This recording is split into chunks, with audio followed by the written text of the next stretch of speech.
Hello there, ladies and gentlemen. This is the Big Man Boisters coming to you with this game from Tempest that really, I think, shows you what it means to be tenacious in a team game.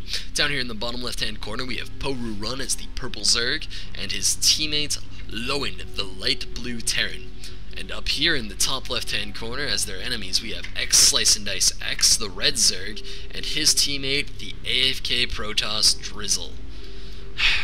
You know, I'm just going to go off on a rant real fast, that, I mean, if you're going to have to AFK out of a game in the first 2 minutes of it, you should really not have queued up for that game.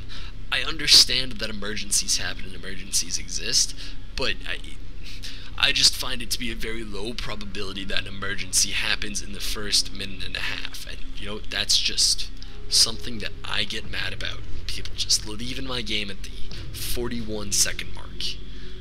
It's just not, it does not make the game fun. But you know what? Slice and Dice is gonna play through it. He says, you know what, I'm not a big fan of Drizzle right now. You know, he left me on my own. I was like, please Drizzle, help me out, and he was like, no. And he just left the game. He started out AFK into leaving. But, you know, I decided to power on through and go for a non-aggressive pool timing, which I don't know, it's very scary, a non-aggressive pool timing against the 10 pool. And, I mean, if they go for like a 10 pool and a 2 racks here and just push it, they could end it really fast, and that would just not be a good situation for XSliceNDice, both his Zerg incarnations and his Protoss versions. And, you know, yeah, this is never a good situation to be in. Nobody's ever like, man, I really want a 2v2 where my teammate drops out on me. And I think that he started mining that gas pretty late, really. I mean, if he went for such a fast gas instead of going for like mass Zerglings really early, he should have started mining that gas earlier and tried to get that speedling production out as fast as possible, because speedlings can be extremely dangerous on a map like this where it's so easy to pop in between players' bases, especially since the Protoss didn't wall in and he's not even going to have a cybernetics core or anything to get sentries out to force field this ramp. It's such a dangerous combination, because you can just run in here, kite the Zerglings around a little bit, then run in here, kite the Zealots around a little bit, and then run back over here, kite the Zerglings around more, and it's not good. And we do have a 2 racks coming out of our light blue Terran Lowen. And yeah, this team appears to be going for some pretty strong cheese. Considering the fact that they're already playing a 1v2, but you know, this game is not exactly, the honorable people don't always win in this game. And you know, at this point, Porurun, he is not showing any signs of teching up. I'm actually amazed that he's still mining gas after going for a 10 pool. And you know, he's cut drones, essentially, he's completely cut drones. And we're actually seeing a super early layer out of Slice and Dice before speed is even done. That's a crazily early layer for a 2v2. And it does appear that Drizzle has completely it does appear that Slice and Dice, has completely forgotten to research Drizzle's warp gate. But he is going to go for a Zealot Zergling combination. I mean, if these Zerglings had speed, then that would be a frightening combination, because you could have the Zerglings to completely surround the units and then just, you know, hold them there until the Zealots got there and were just ready to tear through them. It does look like the hatchery, I think, went down at 20, I want to say. And, you know, our bottom hand teams. Okay, so it looks like Porurun is playing 1v1s and he's going for a timing attack without his teammate. He's just completely leaving Lowen behind. I don't agree with that decision at all, especially because it's just going to get crushed by Zealot Zergling. Absolutely destroyed. I think he lost like 4 units there, maybe, maximum? You know, versus the 20 Zerglings that Porurun lost.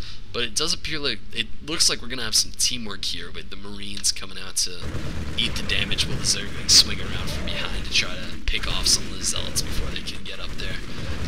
Try to allow for some easier stutter stepping. And, you know, these Zerglings do not feel like helping their teammates out. Until, of course, they get sent over there to auto attack. All the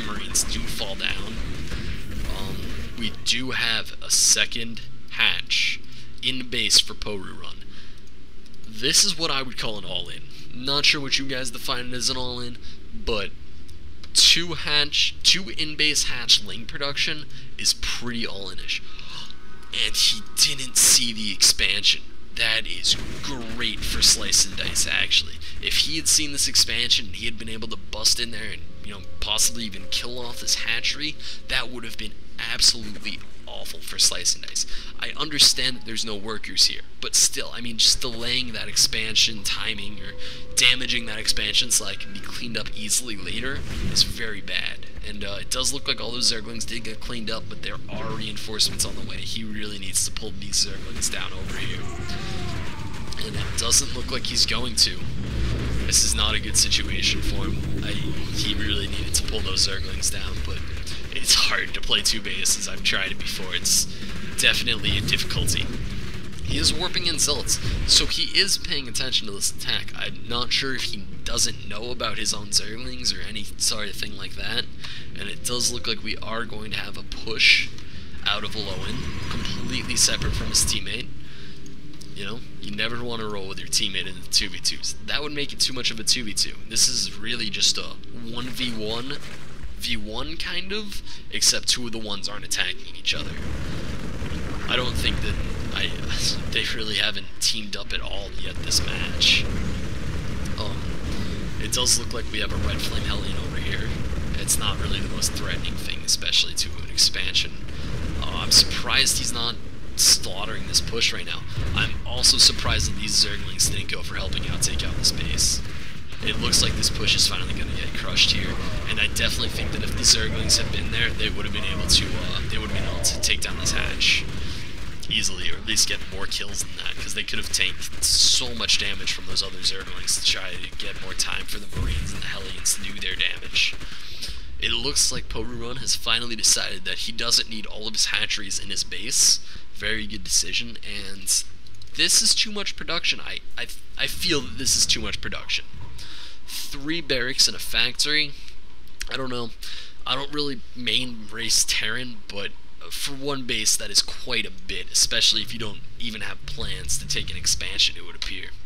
He's not starting a command center, which I'm actually surprised about. I think he should be starting a command center. He has the money for it. Why not just throw a command center down? And he is pushing out on his own. I think he can actually win this engagement by himself, because there's just such little Protoss forces, which I cannot blame Drizzt for. I think he actually lost power on his gateways for a second there during that engagement. And yeah, this is going to get completely shut down. Just absolutely. There's going to be no roach. There's going to be no roaches there. However, their Galil reconstitution actually finished just in time for them to pop on out of that, and they are going to try to stim up to catch them. That's a bit of overstimming. I think they should have just let it gone and gone for this expansion with his teammate. That would have been a much cleaner option. And wow, I think he actually could have managed to completely snipe that expansion, but he chose not to. He chose, you know, to try to help out his teammate and to try to crush the army there, which I don't think they really had a shot at. I think they would have had a much easier time just sniping off this expansion than dealing with somebody that had a lot less economy than they do now. However, we do have Porurun going for some drones, not a whole lot. I'm actually surprised by the lack of drones, and wow, that is a lot of Zerglings. It's 34 Zerglings, and they're all sent out here. Let's hope that they don't all end up actually going there, because they're going to lose a lot in transit if these roaches move down to here. And I think, yep, there they go. They're actually changing their waypoint, so they're going to be just fine. Those 2 Zerglings are going to go down, and the rest of these Zerglings, ooh, that's why you shouldn't left-click move if you're going out to the middle of the map. You will get crushed by your enemies. And the Spire did actually just finish for Porurun, so there's nothing here that can shoot up. If he just builds out a couple of Mutalisks, he'll be fine. Him and his teammate will be fine. Okay, this, I know for a fact I don't main base Terran, I don't main race Terran, but I know for a fact that 3 barracks, 2 factories, and 2 starports is more than you can support off of 1 base. I don't think mules are that good. I really don't think they are. It does look like this push is eventually going to fall, but I will have liked to see Mutalisks pop out and just take it out with 0 damages, because they lost way more to that push than they managed to kill off by killing off that push. And yeah, the roaches are coming back. This is not a wonderful situation for our bottom left-hand team, actually. I thought this game was going to go completely the opposite direction, with the person that's playing 2 bases just getting slaughtered, honestly. I mean, that's what you would expect. It's difficult to play 2 races at the same time. He's not playing it in the most efficient pattern. I understand that. However, he is playing it reasonably well enough where he actually has his armies together more often than his enemies do, so he's winning. 2v2 is just a matchup where it's so important to actually team up with your teammates and, you know, do damage together. That's one of the keys of 2v2s. It's why it's a team game. It's why it's a team league, really. And these Mutalisks are coming out, but the Hydra Den is already done. As soon as he sees those Mutalisks, he can just throw Hydras into production, and he's not going to be easily stopped by Mutalisks. Especially because the surprise factor is there, but he's already accounted for it. He said, you know, there's a very good possibility he's either going to go 2 things. He's going to go Mutalisks or he's going to go Infestors.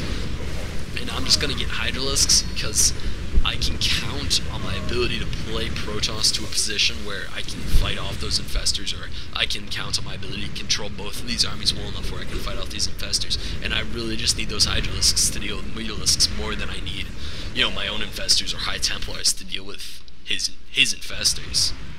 And I have to say, I completely agree with that.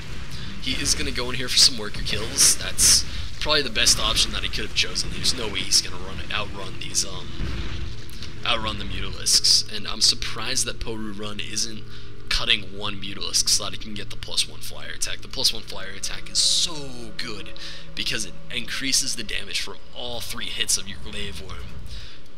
It's an awesome upgrade. And it does look like Mass Hydralisk is coming out 9 at a time.